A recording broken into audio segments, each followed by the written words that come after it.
Welcome to Season 4 of Confessions, HIV Positive Women. We are honored to bring you stories that break stigmas and amplify voices of courage.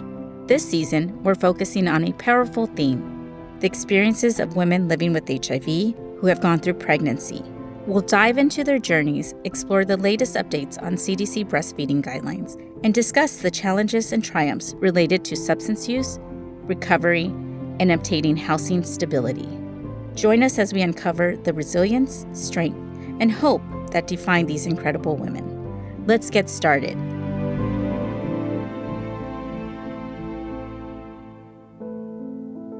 I was born in Wichita, Kansas in August of 1981. I have two brothers, an older brother and a younger brother, and I'm right in the middle. Like, my parents were married. My dad was an alcoholic. My parents ended up divorcing when I was about 6 years old. My dad was abusive to my mom, and finally my mom left and she took us with her. It was kind of a tumultuous divorce. My mom met somebody new. We ended up moving to California, to Hemet, California, where I still live now. I think I started second grade here. My mom remarried just before we moved here. My stepdad seemed like a nice guy. He actually ended up molesting me as a child. It started when I was about 8 and it went until I was about 12. And I never told anybody. My mom didn't know until I was actually pregnant with my 10-year-old son in 2014. I went to high school here to Hemet High. I had really good friends there. I didn't really have like a lot of boyfriends or anything like that. I kind of stayed away from guys. I think that was probably part of the sexual abuse stuff. I graduated high school in 1999 and I went to the community college. It took me like 3 years to do all the classes I needed to do. And at the same time, I started working at a group home that was here and I really liked it. Girls that were from the ages of like 13 to 17, they had a lot of abuse in their life. Obviously, it was like they all would see like therapists and stuff like that. And I really liked the therapists, seeing like what their job was like and seeing like the impact that they made, and was interested in like psychology stuff. I ended up transferring to Cal State San Marcos and I got my bachelor's in human development with a concentration in counseling. I graduated in 2008 with that. My boyfriend actually died about 3 years into our relationship. He was hit by a drunk driver. Just after that is when I had like my last semester of college. And after that, like my plan was kind of just to like work full time and be in this relationship and kind of figure out what I wanted to do. I was kind of like done with school, but actually when he passed away, I was like, well, time's going to pass anyway. So I ended up going to get my graduate degree, my master's in counseling psychology. I ended up like finishing my degree there, and then I actually became a therapist at the group home that I worked at. So I ended up working at that place for like 17 years. So I had my 10-year-old son in 2014. I was with his dad for about 7 years, and I had actually broke up with him because he was an alcoholic and he was like verbally abusive to me. And so I knew that that wasn't like a positive relationship. I just had like self-esteem issues and things like that I felt like no one was ever going to want me and like that kind of thing. And then this guy came into my life. That's actually when my son's dad told my mom that my stepdad molested me and she didn't know. And that was like a big kind of thing that happened in our family. And she immediately like divorced him and he left back to Kansas because that's where he was from. And I've had like no contact with him since then, which has been amazing. When my son was about 2.5, I ended the relationship with his dad. It was very tumultuous. Like, I asked him to leave, which ended up in him like going to a mental hospital. And then he even was like threatening to kill me. And I had to get a restraining order against him. Cut to about 2 years later, I have twins that are 4. They'll be 5 in November. But I met their dad, who was good looking. He was super like attentive and nice. And he definitely love bombed me. Like intellectually, like I am aware of all these like patterns. It's like, it just feels so different when it's like happening in your own life. I lived in a house that I shared with my mom and then my son.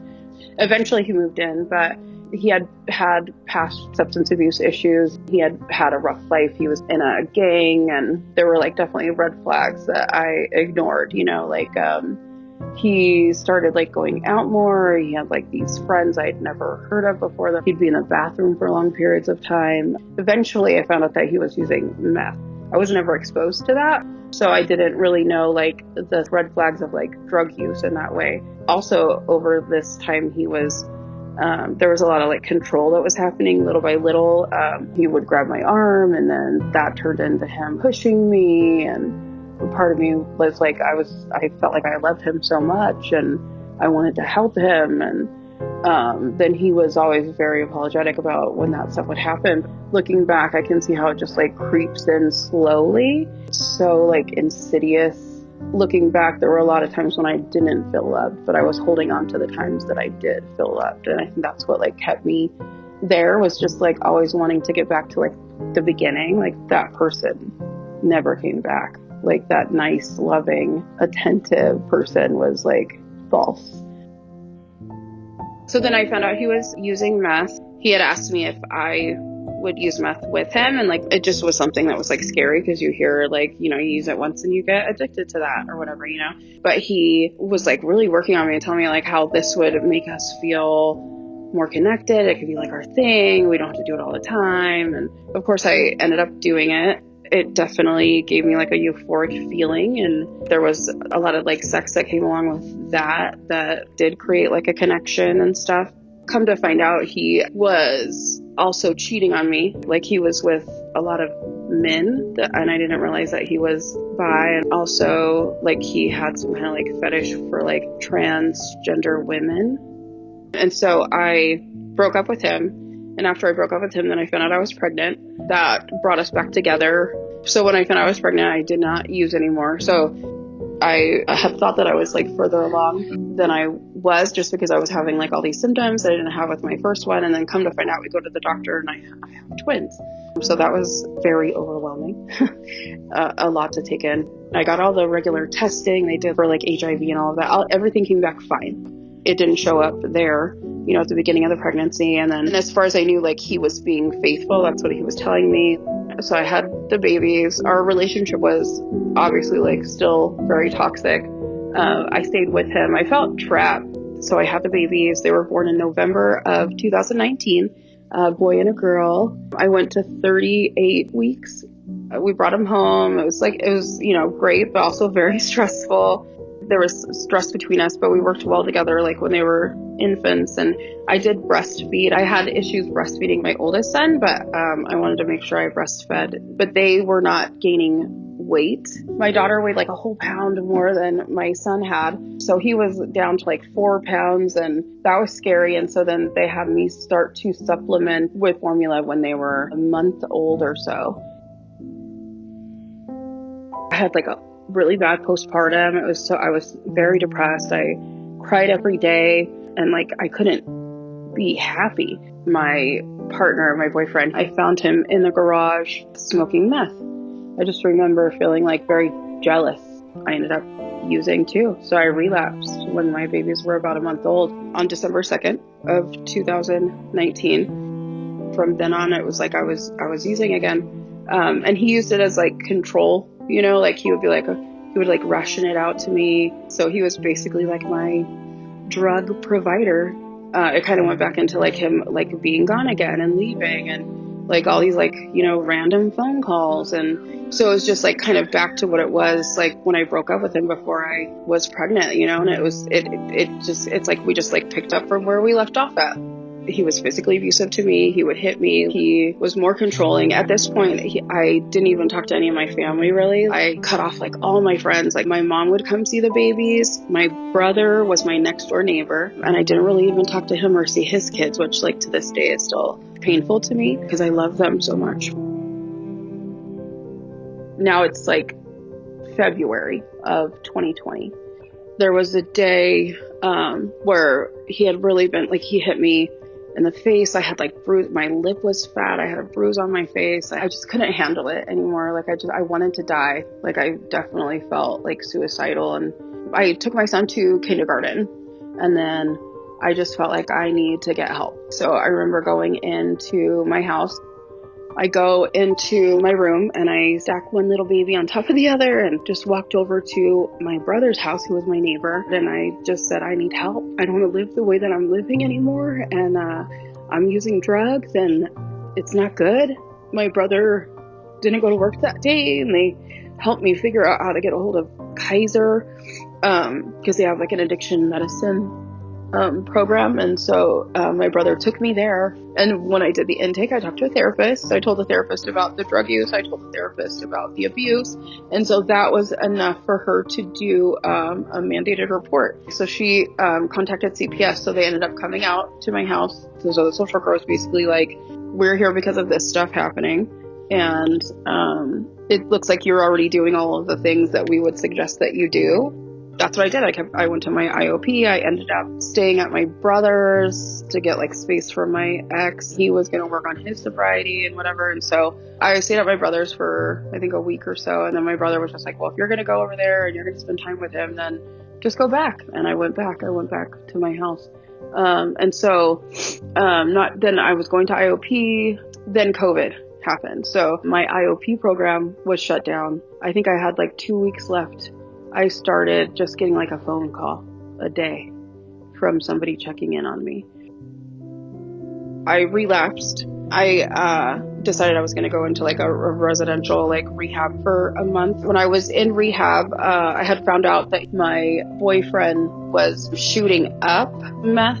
And so I had asked, could I have like a complete like STD, like everything, you know, knowing that like he was using needles. So I had been tested there for HIV and everything too. And apparently that all came back like fine. Like I didn't actually test positive for HIV at that time. Everything was like good. When I got out of rehab in May, I had gotten a message from a lady that told me that she was with my boyfriend when I was with him, like she was having sex with him. She told me she had hepatitis. And so I called Kaiser and I got blood work done to do just like a full panel. So then the doctor called me and he kind of reviewed like what we talked about, like the hepatitis and stuff. And he goes, well, you don't have hepatitis, but you do have HIV. And I was like, what? Okay. Like that, it was very, I immediately started to cry. My mind went to like all the worst stuff. It hit me like a ton of bricks basically. And I remember the doctor was so nice. He explained to me like that I would have to see like an infectious disease doctor and that, you know, things are a lot different now and they have like medication and they look at it like a chronic illness now. It's not something that like is so devastating as it was. That took a lot to kind of like wrap my head around. I didn't really like tell anybody. So while I was pregnant, Kaiser did all the initial like pregnancy testing. All of that was great. I didn't have HIV. They did do that test. Towards the end, they did not ever retest me for HIV. I remember talking with my infectious disease doctor that I have now about like, why didn't they test me at the end? And she said, well, they only do that when it's like high risk, which in hindsight, my lifestyle was high risk, but I don't know how they would have known because I appeared to be normal. So I'm like 39-year-old white woman, professional. I had a son already with a partner and he would come with me to all my doctor's appointments. So I'm sure they just like were like, oh yeah, there's this couple coming in. They never asked me like, so I don't know how they would have assessed I was in a high risk relationship. Now my ex-boyfriend was actually in a rehab. And so I went to tell him like, hey, I have HIV. And obviously my thought process is like, I got it from you. Once I found out that I was diagnosed with HIV, my babies at this time were 6 months old. So my thought was like, oh shit. And then like, oh my God, I was just pregnant. Like I had babies. Like how long have I had this for, you know? At this time, my kids were actually in foster care. I lost custody of them when I went into rehab. They were with a family friend, so which was nice that I still got to like visit them and see them. And I was working on all the like classes and things that like CPS was making me do. I just kind of went into like, okay, what do I need to do for them? They were tested. That was like a whole process, I guess, when they're babies, and they did have it. They tested positive for HIV as well, which was like devastating. And to this day, I feel so much responsibility for that. And I didn't know, like, did I give it to them during breastfeeding, or was it like when they were in utero, actually, or whatever, and there's no way to tell really, but like most likely it was probably why I was pregnant. It's so sad, like if like all that testing would have been done, like if they would have tested me at the end of my pregnancy, like maybe there was like something they could have done to like keep that from going to my kids. But now they were basically like born with HIV. And so that has been a struggle too. And that is like definitely a burden that I carry because I feel responsible for that. My twins, they were removed from me in April of 2020. My experience with the Department of Social Services was not good. To manage all the things that they made me have to do was so difficult. Like I was a therapist working in a counseling center. There were times I just had to like cancel appointments and go get drug tested. I passed all of them. I never had like a dirty drug test. I did like domestic abuse classes, like for victims of domestic violence. I continued like IOP when I got out of my inpatient program. I did everything that I had to do. And then I got them back in December of 2020. I didn't have them for a pretty long time, and I only had like supervised visits and then weekend visits, and then I worked into like them being back with me in December of 2020, which was amazing. My oldest son I actually got back in like November, and then my case actually didn't close for like a year. I have like 10-month-olds. They started walking, like I missed a lot of milestones. For a long time when they were in foster care in the beginning, I couldn't even have visits because of the whole COVID thing. I only saw them on video. So I missed a lot of their milestones, which I, feel very guilty about. But I'm there for them now, and I was there for them as much as I could be then. It's been amazing to have them back, and I'm so thankful to have them. I struggle with how I will tell them about that part of their life as they get older. My son, who is 10, he was like asking me the other day, like, how come I had to live with Tanya for that time? Why didn't I live with you? And at that time I was like, I will answer that question, but I can't do it right now in the way that I want to, but we will have that conversation. I know that stuff is going to come up later that I will have to explain, and I hope that I can tell them in the best way possible so that they don't have any blame on themselves, and they get that mommy's just a human being and I make mistakes, but also like you can fix that, like you can do better, you can change things. So I hope that I can impart to them the strength that I try to have. I do tell people now, like I am open about having HIV now. Like I see it as a way to educate people, because people don't look at me and think like, oh, that girl has HIV or that lady's got HIV, And so when I tell people about it, the response that I get is usually like, really? Yeah, like I have HIV. I'm undetectable because I take this medication. This is how, antiretrovirals work, where you have to like take it every day. I asked a lot of questions about it. Like I asked my doctors a lot of questions. I look up stuff, I look up information, I share that with people. I'm a therapist. I have patients that are in the LGBTQ communities, and so I will talk to them. I will share a little bit of my own story with them just to emphasize like the importance of like protecting yourself, and like even telling them about like PrEP. I don't like wear a sign that says like I have HIV, but I definitely am not as guarded with it. If I can share that with a purpose for someone, like helpful to them, then I'll share it with them. Now my friends and my family do know that I have it, and they're very supportive. They ask me questions about it. I'm happy to like share information with them about it. If I can like work to like break down some of the stigmas people have, then I'm going to do that. Whatever I do that with now is going to make a better world for my kids. So if I can change the opinions and educate people, and if there's other women out there that have HIV, and I can like empower them in some way, like that's what, like as a therapist, that's my goal, is to empower people. I just want my kids to grow up and not feel ostracized or like different. And I want people to know that it's not so scary. Today, I work from home doing telehealth sessions like all day, which is nice.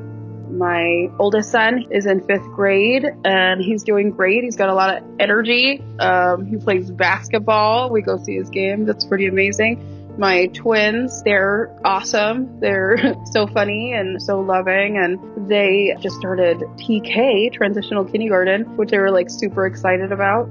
right now we're just living life. They're going to school, I'm going to work, we're spending time together. I like to, take them to the park, and we have a pool here, so we go swimming. And like, I'm a single mom, but I just want them to have like the most normalest of childhoods that they could have, so that's just what I'm trying to do for them now. Thank you for joining us for another insightful episode of Confessions, HIV Positive Women. If today's stories resonated with you, don't forget to subscribe and leave a review or a comment. Your support helps us continue to shine a light on these important issues. Stay tuned for more inspiring narratives this season as we continue to explore the intersections of HIV, pregnancy, motherhood, housing, and recovery. Until next time, take care, stay informed, and remember, together we can create a more compassionate and understanding world.